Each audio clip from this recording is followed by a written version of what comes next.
Hello friends, ഞാൻ Nitha. Welcome to my channel. അപ്പോൾ ഇന്ന് ഞാൻ വന്നിരിക്കുന്നത് പുതിയൊരു വീഡിയോ ആയിട്ടാണ്. ഒന്നുമില്ല കേട്ടോ, നമ്മൾ സാധാരണ വീട്ടിലൊക്കെ ഉണ്ടാക്കാറുള്ള ഒരു മുട്ടക്കറിയാണ്. വളരെ സിമ്പിൾ ആയിട്ട് ഉണ്ടാക്കാം. ഈ കറി ചോറിനും ചപ്പാത്തിക്കൊക്കെ കഴിക്കാനായിട്ട് നല്ല ടേസ്റ്റ് ആണ്. കൂടുതൽ പറഞ്ഞ് നിങ്ങളെ ബോറടിപ്പിക്കുന്നില്ല.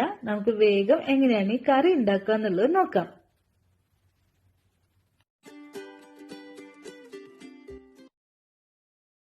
ഇതിന് വേണ്ടിയിട്ട് ഞാൻ 3 ഉള്ളി ഇതുപോലെ നീളത്തിൽ അരിഞ്ഞു വെച്ചിട്ടുണ്ട്. പിന്നെ നമുക്ക് 2 പച്ചമുളക് വേണം. ഒരു 6 അല്ലി വെളുത്തുള്ളിയും ഒരു ചെറിയ കഷ്ണം ഇഞ്ചിയും ഒന്ന് ചതച്ച് വെക്കണം. ഇത് ചതച്ച് ചേർക്കുമ്പോൾ നല്ല ടേസ്റ്റ് ഉണ്ടാവും. പിന്നെ ഒരു ചെറിയ തക്കാളി വേണം. 2 ടേബിൾ സ്പൂൺ മല്ലിപ്പൊടി, 1/4 ടീസ്പൂൺ മഞ്ഞൾപ്പൊടി, 1.5 ടേബിൾ സ്പൂൺ മുളക് പൊടി. ഈ മുളക് പൊടി ഞാൻ 1/2 ടേബിൾ സ്പൂൺ നല്ല മുളക് പൊടിയും 1 ടേബിൾ സ്പൂൺ കാശ്മീരി മുളക് പൊടിയും മിക്സ് ചെയ്ത് വെച്ചതാണ് കേട്ടോ. അപ്പോഴാണ് നല്ലൊരു കളർ ഉണ്ടാവുക. 1/2 table spoon garam masala, 1/2 table spoon പെരിഞ്ജീരകം. 4 മുട്ട വേവാനായിട്ട് വെച്ചിട്ടുണ്ട്.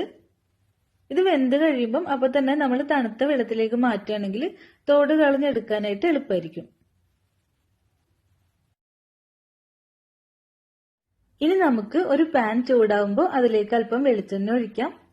ഇപ്പൊ തണുപ്പ് കാലം ആയതുകൊണ്ട് വെളിച്ചെണ്ണ ഒക്കെ ഇതുപോലെ കട്ട പിടിച്ചിരിക്കുകയാണ്. എണ്ണ നന്നായിട്ട് ചൂടാവട്ടെ. എണ്ണ നന്നായിട്ട് ചൂടാവുമ്പോൾ ഇതിലേക്ക് നമുക്ക് പെരിഞ്ജീരകം പൊട്ടിക്കണം.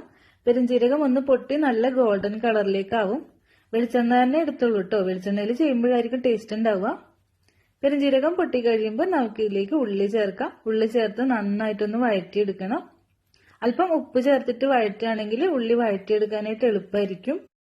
നമുക്കിതിലേക്ക് കുറച്ച് ഉപ്പും കുറച്ച് കറിവേപ്പിലയും കൂടെ ചേർത്തിട്ട് നന്നായിട്ടൊന്ന് വഴറ്റിയെടുക്കാം. നല്ല ഗോൾഡൻ ബ്രൗൺ കളറിലേക്ക് വഴറ്റിയെടുക്കണം. കുറച്ച് സമയം എടുക്കും, എന്നാലും നല്ല ക്ഷമയോടെ വഴറ്റിയെടുക്കാം കേട്ടോ. മീഡിയം തീയിൽ വെച്ചാൽ മതി. ഇപ്പൊ ഉള്ളി നന്നായിട്ട് വാടി വരുന്നുണ്ട്. കളറൊക്കെ ഒന്ന് ചേഞ്ച് ആയി തുടങ്ങുന്നുണ്ട്. ഈ ഒരു രീതിയിൽ മതി കേട്ടോ. അപ്പോഴാണ് ഈ മുട്ടക്കറിയുടെ ചാറിന് നല്ല ടേസ്റ്റ് ഉണ്ടാവുക. കുറേ ബ്രൗൺ ആക്കണ്ട. ഇനി ഇതിലേക്ക് പച്ചമുളകും ഇഞ്ചി വെളുത്തുള്ളി ചതച്ചതും കൂടെ ചേർക്കാം. പച്ചമുളക് 2ആയിട്ട് കീറിയിട്ടാൽ മതി, ചതച്ച് ചേർക്കണ്ട. ഇത് നന്നായിട്ട് വഴറ്റിയെടുക്കാം. ഈ ഇഞ്ചിയുടെയും വെളുത്തുള്ളിയുടെ ഒക്കെ പച്ചമണം മാറി നല്ലൊരു മൂത്ത മണം വരും. അതുവരെ നന്നായിട്ട് വഴറ്റിക്കൊണ്ടിരിക്കാം. അപ്പോഴും തീ മീഡിയം ഫ്ലെയിമിൽ തന്നെ വെച്ചാൽ മതി കേട്ടോ. ഇനി നമുക്ക് തീ കുറച്ച് വെച്ചിട്ട് ഇതിലേക്ക് പൊടികൾ ചേർക്കാം. ആദ്യം മഞ്ഞൾപ്പൊടി ചേർക്കണം. മഞ്ഞൾപ്പൊടി നന്നായിട്ടൊന്ന് മൂപ്പിച്ചെടുക്കുക. ഈ ഉള്ളി മഞ്ഞളിന്റെ കൂടെ നല്ലതുപോലെ ഒന്ന് മൊരിഞ്ഞു വരണം.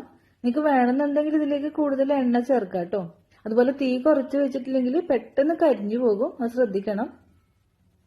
ഇനി നമുക്കിതിലേക്ക് മല്ലിപ്പൊടി ചേർക്കണം. മല്ലിപ്പൊടിയും നന്നായിട്ടൊന്ന് മൂപ്പിച്ചെടുക്കണം. മല്ലി ഒന്ന് മൂത്ത് തുടങ്ങുമ്പോൾ വേണം മുളക് പൊടി ചേർക്കാനായിട്ട്. കുറച്ച് സെക്കൻഡ് ഒന്ന് വഴറ്റിയതിന് ശേഷം മുളക് പൊടി ചേർക്കാം. ഇനി നമുക്ക് മുളക് പൊടി ചേർക്കാം. ഇനി മുളക് പൊടിയും മല്ലിയും കൂടെ നല്ലതുപോലെ മൂപ്പിച്ചെടുക്കണം. സത്യം പറഞ്ഞാൽ നമ്മൾ ഇപ്പൊ ചെയ്യണ ഈ സ്റ്റെപ്പാണ് നമ്മുടെ ഈ കറിയുടെ ടേസ്റ്റും കളറും ഒക്കെ തീരുമാനിക്കുന്നത്.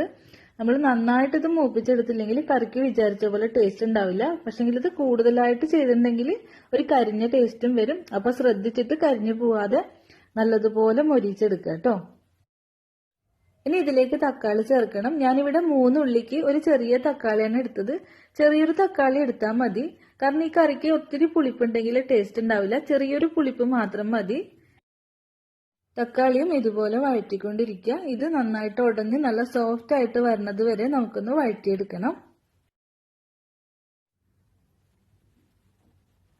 ഇപ്പൊ തക്കാളിയൊക്കെ വെന്തുടഞ്ഞ് നല്ല സോഫ്റ്റ് ആയി വന്നിട്ടുണ്ട്. ഇനി നമുക്കിതിലേക്ക് കറിയുടെ ഗ്രേവിക്ക് ആവശ്യമായ വെള്ളം ചേർക്കാം. കുറെ വെള്ളം ചേർക്കണ്ട. കുറെ ചാറാക്കുമ്പോൾ കറിക്ക് ടേസ്റ്റ് ഉണ്ടാവില്ല. ഒരു സെമി ഗ്രേവി പരുവത്തിലുള്ളതായിരിക്കും നല്ലത്. കുറച്ചുകൂടെ വെള്ളം ചേർത്ത് കൊടുക്കാം. കറിയുടെ ആവശ്യത്തിനുള്ള ഉപ്പൊക്കെ നോക്കിയിട്ട് ഉപ്പ് ചേർക്കുക കേട്ടോ. ഇനി നമുക്കിത് മൂടി വെച്ചിട്ട് തിളപ്പിച്ചെടുക്കാം. ഇപ്പൊ ഈ കറി നന്നായിട്ട് തിളച്ചിട്ടുണ്ട്. ഗ്രേവിയൊക്കെ നമ്മുടെ പാകത്തിന് കുറുകിയിട്ടുണ്ടോ എന്ന് നോക്കുക. എരിവൊക്കെ വേണമെന്നുണ്ടെങ്കിൽ നോക്കിയിട്ട് ചേർക്കാം കേട്ടോ. ഇപ്പൊ ഈ കറിക്ക് അത്യാവശ്യം നല്ല എരിവൊക്കെ ഉണ്ട്. മുട്ടക്കറിക്ക് കുറച്ച് എരിവ് വേണം, എന്നാലേ ടേസ്റ്റ് ഉണ്ടാവും. അല്ലെങ്കിൽ ഉള്ളിയുടെ ഒക്കെ മധുരം മുമ്പിൽ നിൽക്കും. ഇനി നമുക്കിതിലേക്ക് 1/2 സ്പൂൺ ഗരം മസാലപ്പൊടി ചേർക്കാം. കുറച്ച് കറിവേപ്പില കൂടെ ചേർത്ത് കൊടുക്കാം.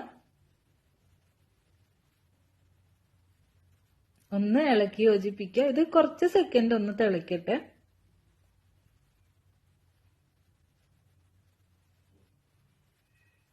ഇനി നമുക്ക് ഇതിലേക്ക് മുട്ട ചേർത്ത് കൊടുക്കാം. മുട്ട നിങ്ങൾക്ക് വേണമെന്നുണ്ടെങ്കിൽ മുഴുവനോട് തന്നെ ചേർക്കാം കേട്ടോ. ഞാനിവിടെ രണ്ടായിട്ട് മുറിച്ച് ചേർത്തുന്നേ ഉള്ളൂ. രണ്ടായിട്ട് മുറിച്ച് ചേർക്കുമ്പോൾ കുറച്ചുകൂടെ മുട്ടയുടെ ടേസ്റ്റ് കറിയിലേക്ക് വരും. അത് നിങ്ങളുടെ ഇഷ്ടത്തിന് ചെയ്യാം. മുഴുവനോട് ചേർക്കുകയാണെങ്കിൽ ഒന്ന് വരഞ്ഞ് ചേർത്താൽ മതി.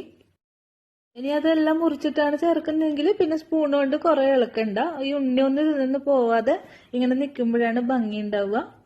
ഇപ്പൊ നമ്മുടെ കറി ഏകദേശം റെഡി ആയിട്ടുണ്ട്. ഇതിലേക്ക് അല്പം മല്ലിയില കൂടെ വെതറിയിട്ട് നമുക്ക് തീ ഓഫ് ചെയ്യാം. മല്ലിയില ഇഷ്ടമുള്ളവർ ചേർത്താൽ മതി. ഇത്രയേ ഉള്ളൂ. നമ്മുടെ ടേസ്റ്റി ആയിട്ടുള്ള മുട്ടക്കറി ഇവിടെ റെഡി ആയിട്ടുണ്ട്.